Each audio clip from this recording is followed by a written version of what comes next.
Bloomberg Audio Studios. Podcasts, radio, news. Some of the messaging from President Biden last night, and also is talking about women in particular. That is something that we heard from the incumbent president on the issue of diversity, not just for women, but all kinds of demographics across America. In America, where the fundamental creed of this nation, that all of us are created equal, is still very much alive. And a broad coalition of Americans joined with me. 81 million voters voted for us, more than any time in all of history. Because of all of you in this room and others, we came together in 2020 to save democracy. As your president, I've been determined to keep America moving forward, not going back, to stand against hate and violence in all its forms, to be a nation where we not only live with but thrive on diversity, demonizing no one, leaving no one behind, and becoming the nation that we profess to be. For more on that message and this convention as a whole, we're joined now by Congresswoman Katherine Clark of Massachusetts, the House Minority Whip. She's here with us in our studios in Chicago. Congresswoman, thank you so much for being here. My pleasure. Of course, we heard the president last night referring to diversity, talking, as we heard many, about the big tent in the Democratic Party. It is literally your job in the House to bring all those diverse forces together to be singing the same song. Can you just walk us through what it was like within the membership of the House to line everybody up behind what is now the Harris campaign, not the Biden campaign? I have to say, out of all the tasks I've had as whip in the House for the Democratic Party, this was perhaps the easiest. People immediately gravitated to Kamala Harris and saw her as our standard bearer for all the things that we have worked on with her as vice president and her vision for the future. So whether that's lowering costs, whether it is growing the middle class, protecting our fundamental freedoms like reproductive freedom, Kamala Harris has been our partner, and that was truly just almost instantaneous, that movement from President Joe Biden to her candidacy, because we knew she was the candidate for the moment. It's a very delicate thing we're witnessing, though, and witnessed last night to see Joe Biden talking to the delegates there. I know it went very late into the evening, but the people in the room weren't concerned about the time. Obviously, it had a rally feel to it, but there was a bittersweet, emotional feel to this. It happened so fast, Congresswoman. How does he feel when you talk to him? What kind of emotions was he experiencing? You know, I think we saw it on display, a true pride, and what has always been a hallmark for Joe Biden is his gratitude to be able to serve. What an incredible quality in a politician and a leader. And it is what has made him a transformative president.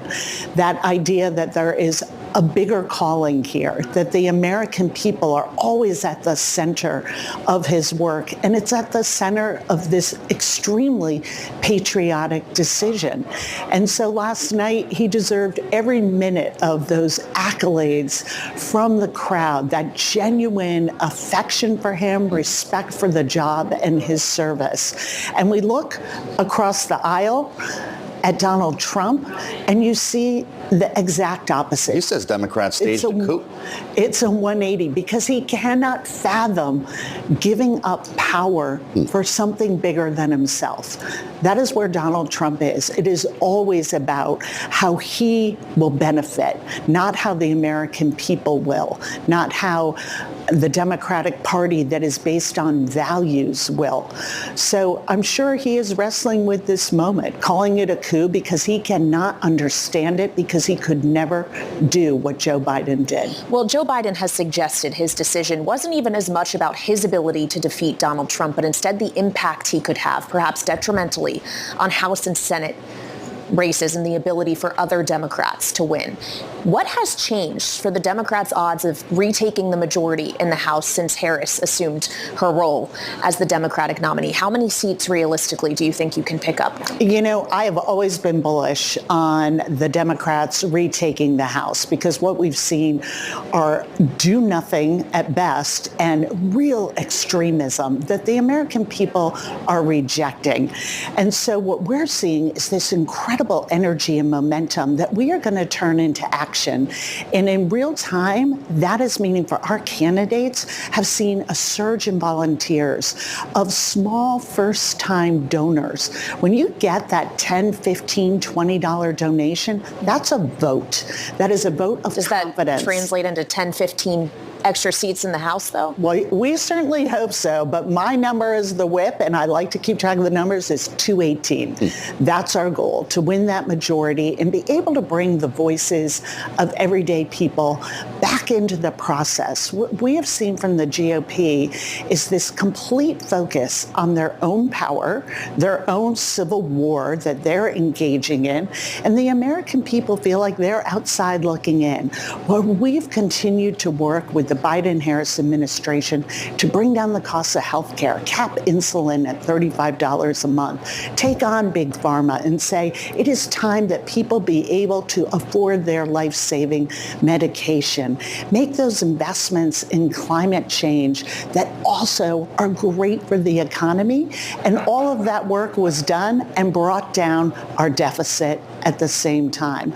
These are the kind of investments that we are going to build upon and continue to help families meet the very real challenges they're facing still in this economy with Kamala Harris. The issue of Israel and its war against Hamas has been obviously a big one in this campaign, in the primary cycle, and it's brought some fissures to the Democratic conference in the House. We've got tens of thousands of protesters here in Chicago that have been part of the story. You've also got a couple dozen delegates who are not committed for this reason. How important, Congresswoman, will it be for the Biden administration, the Biden-Harris administration, to strike a ceasefire deal this week? It is all hands on deck, and they are working so hard to make sure that we end this war, that we have a ceasefire, that we can bring those hostages home, and that we can surge aid to Palestinian civilians who, through no fault of their own, have suffered horrendously and continue to suffer. So we appreciate that there are protesters here. That's part of the democratic process. We respect their right to be here, and we hope that remains peaceful. But it is the goal of the Democratic Party to bring peace and security not only to Israel, but to the region. And of course, we know those conversations are ongoing. We'll still wait to hear more from Hamas as to whether or not it will agree. I'm also curious the conversations you're having related to your everyday job in Washington, obviously still on the August recess, but when you come back in September, it's going to be a race against the clock to avoid a government shutdown. Are you in conversations already with leadership and Republican leadership about how that's going to be avoided when you return to Washington in a few weeks? What exactly are you going to have to whip? I'm so glad you brought that out, because one thing we realized from the very start, when we were in the 15 rounds of Kevin McCarthy trying to become a speaker, that we are in the minority. So we have reached our hand out to them at every turn to say, work with us, help us prevent shutdowns, help us get to a budget process that matters. And what we have seen from them is a rejection of that and a move to try and coddle the most extreme members of their extreme party. And so it is really like such a basic fundamental job and responsibility of the House of Representatives to pass our budgets. And they have utterly failed to do that. So once again, it will be Democrats, as we have done repeatedly, who will keep government functioning, who will come to the table, forge a compromise, because we work for the American people. They are working to try and hold their own coalitions together. And that's the fundamental difference. We're seeing it play out around reproductive freedom for women. We're seeing it play out in bringing down the cost of groceries and housing, these issues that I hear about as I not only travel my district, but travel the country. That is what people are worried about. That is what they want to see in Congress. It's why we're going to win the majority back. Meet us back in Washington so we can continue this conversation, Congresswoman. It's great to see you. I'd love to. Thanks for the time today on Bloomberg TV and radio.